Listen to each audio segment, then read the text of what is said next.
అందరికీ నమస్కారం. నేను మీ ఆయుర్వేద డాక్టర్ చిట్టిబొట్ల మధుసూదన శర్మని. మనం ఈ వీడియోలో గ్యాస్ట్రిక్ ట్రబుల్ సమస్య తగ్గేందుకు చక్కటి అనుభూతమైనటువంటి గృహ వైద్యం అనేటువంటి ఆసక్తికరమైనటువంటి అంశాన్ని గురించి తెలుసుకోబోతున్నాం. ఈ గ్యాస్ట్రిక్ ట్రబుల్ సమస్య తగ్గేందుకు ఔషధాన్ని ఎలా తయారు చేసుకోవాలంటే కేవలము 3 పదార్థాలు. వామును వేయించేసేసి, వాము అంటే అజవాయిన్, దీన్ని ఓమము అంటారనమాట. వాము 50 గ్రాములు, సోంపు గింజలు 50 గ్రాములు, నల్ల ఉప్పు 25 గ్రాములు. ఈ 3 పదార్థాలు బాగా కలిపేసేసి ఒక మిక్సీలో వేసేసి మెత్తగా చూర్ణం చేసేయండి. ఆ విధంగా తయారైనటువంటి చూర్ణాన్ని జల్లించేసేసి ఒక గాజు సీసాలో నిల్వ ఉంచుకొని రోజు ఉదయం ఆహారం తర్వాత ఒక్కసారి, రాత్రి ఆహారం తర్వాత ఒక్కసారి 100 మిల్లీలీటర్ల గది ఉష్ణోగ్రత ఉన్నటువంటి నీరు, అంటే నార్మల్ టెంపరేచర్ ఉన్నటువంటి నీళ్ళల్లో, అంటే 100 మిల్లీలీటర్ల నీళ్ళల్లో 1/2 టీ స్పూను అంటే 2.5 గ్రాము ఈ యొక్క చూర్ణాన్ని కలిపి సేవించాలి. ఈ విధంగా ఉదయం పూట ఒక డోసు ప్రమాణం సేవించాలి, రాత్రిపూట ఆహారం తర్వాత కూడా ఒక ప్రమాణం సేవించాలన్నమాట. ఈ యొక్క పద్ధతిలో ఈ యొక్క ఔషధాన్ని వాడుకోవడం వల్ల చాలా సమర్థవంతమైనటువంటి ఫలితాలు, శీఘ్రంగా వెంటనే సత్వరమే తీసుకున్నటువంటి మొదటి డోసు నుంచే ఆ యొక్క ఫలితాలు కలగడం మొదలవుతుంది. దీనివల్ల కడుపు ఉబ్బరంగా ఉండడము, ఆకలి లేకపోవడము, నోట్లో నీళ్లు ఊరుతుండడము, అదేవిధంగా త్రేనుపులు వస్తుండడము, పులతేనుపులు వస్తుండడము, విసర్జనం సరిగ్గా కాకపోవడము, అసంతృప్తికరమైనటువంటి విరేచనం అవుతుండడము, మల విసర్జన సమయంలో కడుపు నొప్పి ఉండడము, ఫ్లాటస్ అంటే గ్యాస్ పోతూ ఉండడము, నోట్లో నీళ్లు ఊరుతుండడము, దీని ప్రభావం చేత కీళ్ళ నొప్పులు, మోకాళ్ళ నొప్పులు, నడుము నొప్పులు, భుజం నొప్పి, తలనొప్పి లాంటి లక్షణాలు కలుగుతుండడం, ఇవన్నీ కూడా ఈ యొక్క ఔషధం వల్ల తగ్గిపోతాయి అన్నమాట. కాబట్టి ఈ యొక్క ఔషధం అయిపోయిన తర్వాత తయారు చేసుకుని వాడుకున్న తర్వాత మరలా ఫ్రెష్గా తయారు చేసుకుని వాడుకుంటున్నారు. కేవలము ఈ 3 పదార్థాలే, వాము, సోంపు, నల్ల ఉప్పు.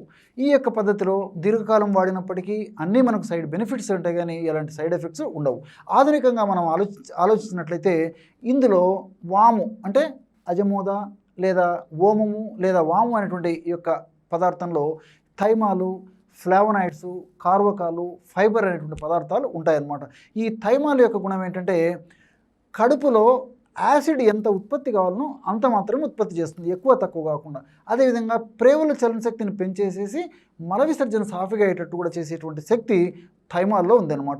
అట్లే థైమాలు, ఫ్లేవనాయిడ్స్ అనేటువంటి రసాయన పదార్థాలు వాములో ఉన్నాయి. కాబట్టి ఈ యొక్క రసాయన పదార్థాల గుణం ఏంటంటే మన శరీరానికి హాని కలగజేసేటువంటి ట్రైగ్లిజరైడ్స్ని తగ్గిస్తాయి, అదేవిధంగా ఎల్డిఎల్ అనేటువంటి కొలెస్ట్రాల్ని తగ్గిస్తాయి. కాబట్టి పరోక్షంగా మనకి సైడ్ బెనిఫిట్ కూడా దీనివల్ల కలుగుతుంది.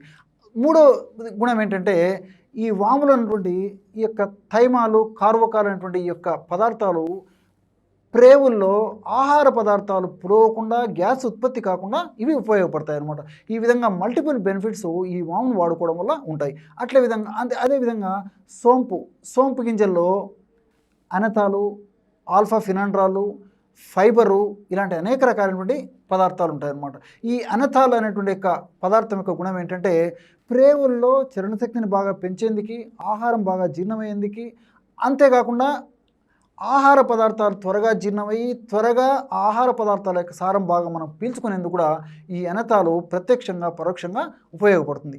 ఈ ఆల్ఫా ఫినాండ్రిల్ అనేటువంటి రసాయన పదార్థం వ్యాధి నిరోధక శక్తిని పెంచేందుకు ఉపయోగపడుతుంది. అంతేకాకుండా ఇందులో ఉన్నటువంటి ఈ ఫైబర్ కూడా మోషన్ ఫ్రీగా అయ్యేందుకు, అంటే ఈ సోంపులో ఉన్నటువంటి ఫైబర్ మోషన్ ఫ్రీగా అయ్యేందుకు ఉపయోగపడుతుంది. ఇందులో ఉన్నటువంటి ఈ యొక్క పాలిఫినాల్స్ అనేటువంటి పదార్థాలు శరీరంలో రక్తనాళాల్లో ముఖ్యంగా చెడు కొలెస్ట్రాల్ పేరుకోకుండా రక్తం సజావుగా ప్రవహించేందుకు ఉపయోగపడతాయి. అట్లే నల్ల ఉప్పు గురించి మనం ఆలోచించినట్లయితే నల్ల ఉప్పు వాడుకోవడం వల్ల బైల్ జ్యూస్, అంటే లివర్లో ఉత్పత్తి అయ్యేటువంటి బైల్ జ్యూసు లివర్లో బాగా ఉత్పత్తి అయ్యేందుకు ఈ యొక్క నల్ల ఉప్పు సహకరిస్తుంది. అంతేకాకుండా సోడియం ప్రమాణం కూడా తక్కువగా ఉంటుంది, కాల్షియము, ఇతర మినరల్స్ కూడా చాలా పుష్కలంగా ఉంటాయి. కాబట్టి ఇది కూడా మనకి ఈ పరోక్షంగా ఈ గ్యాస్ట్రిక్ ట్రబుల్ సమస్య తగ్గేందుకు దోహదపడుతుంది. మరి ఈ 3 పదార్థాలు కలిపి మనం ఔషధాన్ని తయారు చేసుకుంటున్నాం కాబట్టి ఫలితాలు మరింత శీఘ్రంగా, సమర్థవంతంగా వెంటనే కలిగేందుకు అవకాశం ఏర్పడుతుంది. చూశారు కదా, ఎటువంటి సులువైనటువంటి ఔషధ యోగాన్ని గ్యాస్ట్రిక్ ట్రబుల్ సమస్య తగ్గేందుకు మీరు ఈ వీడియోలో తెలుసుకున్నారో. మరొక వీడియోలో మరొక అంశంతో మళ్ళీ కలుద్దాం. అంతవరకు నమస్కారం. మీ చిట్టిబొట్ల.